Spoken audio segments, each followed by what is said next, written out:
Salam sejahtera untuk kita semua. Puji syukur kepada Tuhan yang dengan anugerahnya telah melindungi dan memberkati saudara dan saya sepanjang minggu ini. Setiap langkah yang kita ambil, setiap peristiwa yang kita telah alami sepanjang minggu ini adalah merupakan bukti kasih Tuhan yang tak terbatas di dalam kehidupan kita. Dalam keadaan sukacita ini, mari kita kembali merenungkan pelajaran sekolah sahabat kita, khususnya pada pelajaran yang ke-6 yang membahas motivasi dan persiapan untuk misi. Pelajaran ini mengajarkan kepada saudara dan saya bahwa betapa pentingnya memiliki motivasi yang teguh dan persiapan yang matang dalam menjalani misi yang Tuhan percayakan kepada kita. Motivasi adalah pendorong kuat yang membawa kita melampaui batasan dan tantangan.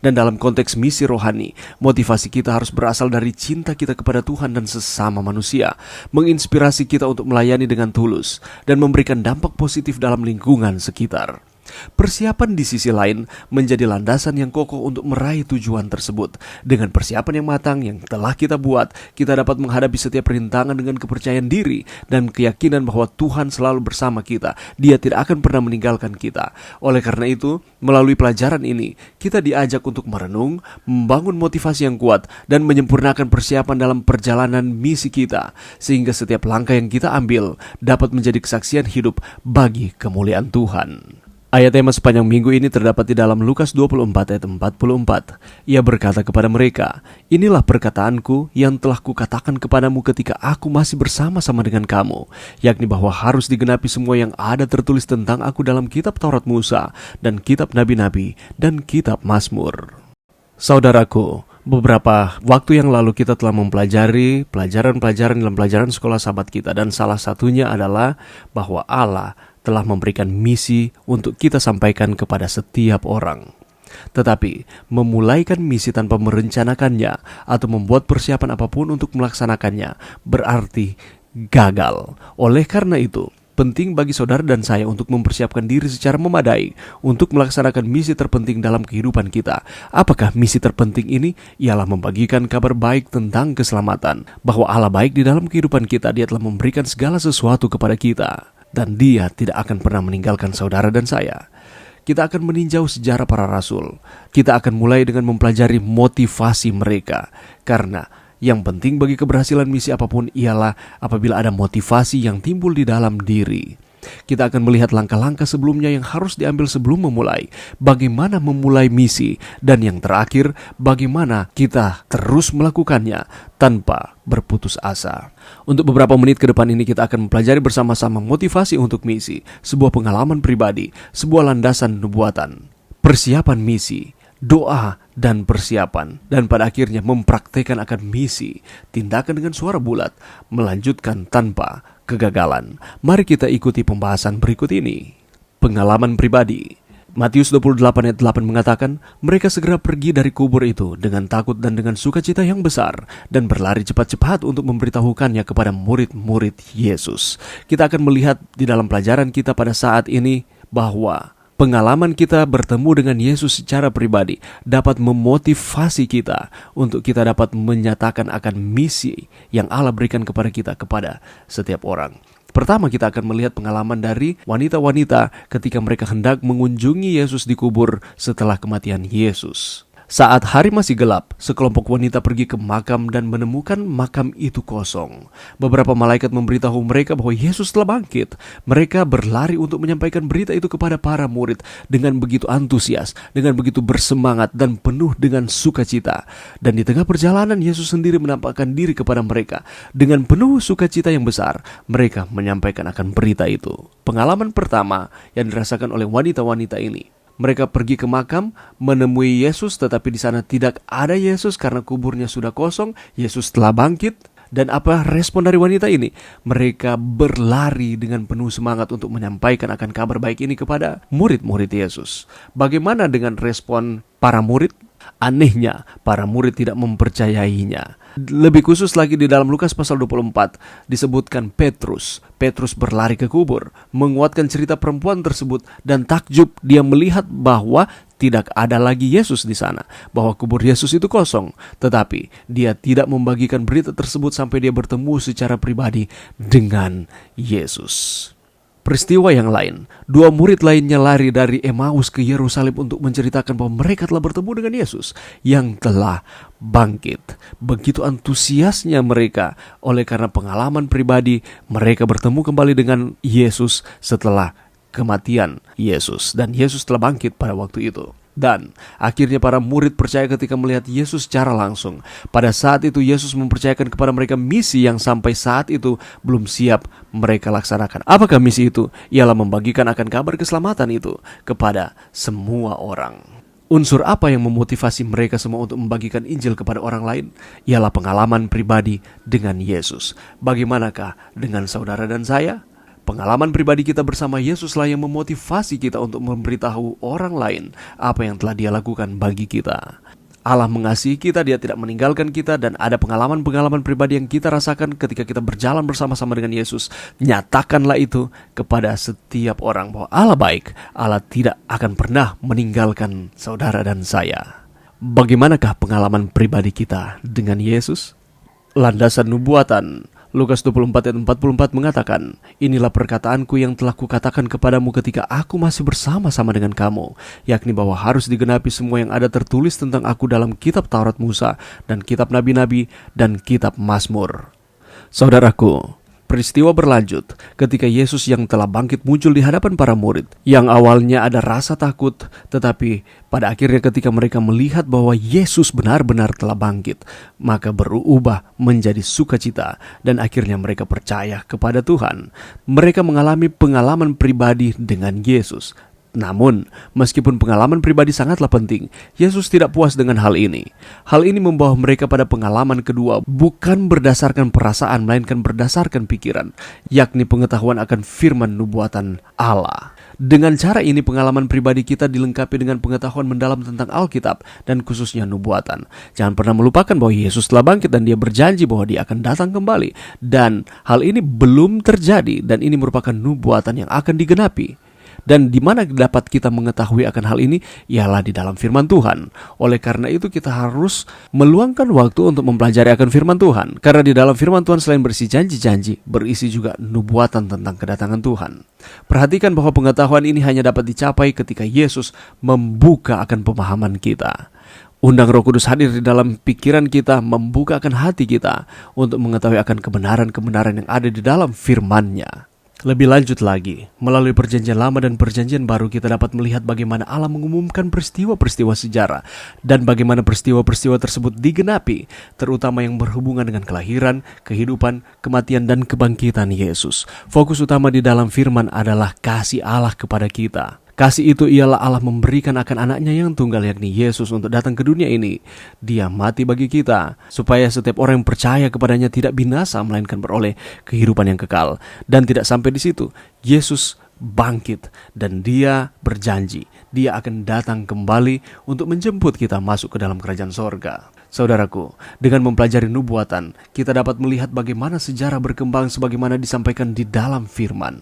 Dengan pengetahuan ini kita akan dapat membagikan kepada orang lain nubuat-nubuat ini dan nubuat-nubuat lain yang belum digenapi, terutama yang berkaitan dengan kedatangan Yesus yang kedua kali dan kehidupan kekal. Mari kita mempelajari akan firman Tuhan. Kita membagikan akan kabar baik keselamatan ini kepada setiap orang. Dan jangan pernah melupakan bahwa kita sedang menunggu akan kedatangan Tuhan untuk menjemput kita, umat-umat Tuhan, masuk ke dalam kerajaan sorga dan hidup selama-lamanya. Doa dan persiapan. Kisah Para Rasul 1 ayat 4 mengatakan, pada suatu hari ketika Ia makan bersama-sama dengan mereka, Ia melarang mereka meninggalkan Yerusalem dan menyuruh mereka tinggal di situ menanti janji Bapa, yang demikian katanya, telah kamu dengar daripadaku. Meskipun para murid termotivasi untuk menyampaikan akan Injil, kabar baik ini, dan telah ditugaskan untuk melaksanakan misi ini, mereka diminta untuk menunggu beberapa saat sampai mereka menerima kuasa dari tempat tinggi. Pertanyaannya adalah, untuk apa mereka menghabiskan waktu menunggu itu? Apakah yang mereka lakukan? Apakah hanya berdiam diri saja tanpa melakukan segala sesuatu? Inilah yang dilakukan oleh murid-murid Yesus. Mereka berdoa. Para murid berdoa dengan tekad yang kuat agar diberikan kemampuan untuk bertemu dengan orang-orang dan dalam pergaulan sehari-hari mereka dapat mengucapkan kata-kata yang akan membimbing orang berdosa kepada Kristus dengan menghilangkan semua perbedaan. Apalagi yang mereka lakukan ketika menunggu ialah persiapan. Mereka mengadakan persiapan. Kedua belas murid yang bertanggung jawab atas misi tersebut mengusulkan untuk menggantikan kekosongan salah satu dari mereka, yakni Yudas. Kita tahu bersama cerita mengenai Yudas, agar rencana awal dapat diikuti. Apa rencana tersebut? Membagikan akan misi. Dan ini merupakan tindakan persiapan logistik. Sebelum memulai proyek apapun untuk pekerjaan Tuhan, kita harus mencari bimbingannya dalam doa dan menyiapkan logistik untuk tindakan tersebut. Apa yang kita perlukan dalam menyampaikan akan misi, siapa yang akan melaksanakan setiap bagian, dan bagaimana kita mendapatkan sumber dayanya. Jadi jangan pernah kita melupakan bahwa harus ada doa dan persiapan sebelum kita menyampaikan akan kabar baik, misi yang Tuhan percayakan kepada saudara dan saya. Sudahkah kita mengadakan doa dan persiapan yang matang di dalam setiap tanggung jawab kita untuk menyampaikan misi ini kepada setiap orang yang kita temui? Tindakan dengan suara bulat. Kisah Para Rasul 2 ayat 4 mengatakan, mereka semua dipenuhi dengan Roh Kudus dan mulai berkata-kata dalam bahasa lain ketika Roh memampukan mereka. Kita tahu bersama akan ceritanya ketika hari raya Pentakosta, mereka menunggu akan kucurahan Roh Kudus dengan doa, dengan saling mengampuni, saling mengaku akan setiap kesalahan dan mengizinkan Tuhan mengampuni mereka dari setiap dosa-dosa mereka. Para murid-murid ini menerima kecurahan Roh Kudus. Persiapan sudah selesai, waktunya untuk bertindak telah tiba. Dan kita tahu bersama bahwa mereka bertindak dengan bulat hati atau sepakat untuk menyampaikan akan misi ini kepada setiap orang. Mereka sehati sepikir. Setiap orang menerima pemberian dari Roh Kudus ini, dan pemberian dari Roh Kudus ini digunakan untuk berbicara tentang Yesus. Dan pada akhirnya apa yang terjadi? Walaupun menghadapi kritik, para pemimpin membela kelompok tersebut. Tidak ada perbedaan pendapat. Mereka menyatukan akan persepsi, menyatukan akan setiap rencana-rencana mereka. Mereka ada persatuan di dalam kehidupan pelayanan para murid-murid ini. Dan Yesus dinyatakan kepada setiap orang. Dan setiap orang yang telah mendengarkan akan kabar baik ini, mereka dituduh telah menyalibkan Yesus. Tetapi mereka juga diyakinkan bahwa mereka bisa mendapatkan pengampunan. Bahwa pengampunan itu berlaku kepada setiap orang yang dengan penuh kesadaran datang kepada Yesus, meminta Yesus mengampuni, dan Yesus Kristus mengampuni dan menyucikan dari setiap kesalahan. Ada panggilan untuk bertobat, dan banyak yang memutuskan untuk kembali kepada Yesus. Banyak orang menerima Yesus, dan kita semua mempunyai peran dalam misi ini. Sama seperti dengan murid-murid Yesus, demikian pula dengan kita, bahwa kita diberikan pemberian-pemberian dari Roh Kudus, karunia-karunia untuk menyampaikan akan misi sesuai dengan karunia yang Tuhan percayakan kepada kita. Di dalam situasi dunia ini ada banyak orang-orang yang rindu untuk kembali datang kepada Tuhan. Mereka berpikir bahwa mereka itu terlalu terlambat. Itulah sebabnya tugas kita untuk menyampaikan bahwa tidak ada kata terlambat apabila kita mau datang kepada Tuhan.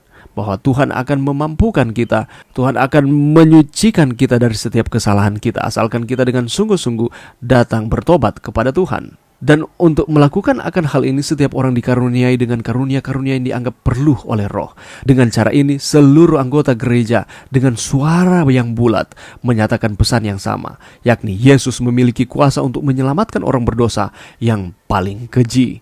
Dengan memperkenalkan Yesus, kita mengizinkan Roh Kudus bekerja dalam hati setiap orang yang mendengarkan, memberi mereka kesempatan untuk bertobat dan menerima juru selamat. Pertanyaannya adalah, apakah kita mau terlibat aktif di dalam menyampaikan akan misi kabar keselamatan ini kepada setiap orang? Lanjutkan tanpa kegagalan. Kisah Para Rasul 2 ayat 42 mengatakan, mereka bertekun dalam pengajaran rasul-rasul dan dalam persekutuan, dan mereka selalu berkumpul untuk memecahkan roti dan berdoa. Kisah Para Rasul pasal 2 berakhir dengan sebuah gambaran yang indah tentang keadaan gereja yang mula-mula. Di dalam Kisah Para Rasul pasal 2 di sana dicatat bahwa dalam satu hari gereja menambah 3.000 anggota baru. Dan jumlah ini bukanlah sedikit, tetapi banyak. Banyak orang-orang yang memutuskan untuk bertobat dari cara hidup mereka yang lama. Pertanyaan muncul, haruskah mereka berhenti berkhotbah dan melayani anggota-anggota baru ini karena jumlahnya tidak sedikit? Atau haruskah mereka berhenti melayani anggota baru dan terus berkhotbah tentang misi yang Allah percayakan kepada mereka?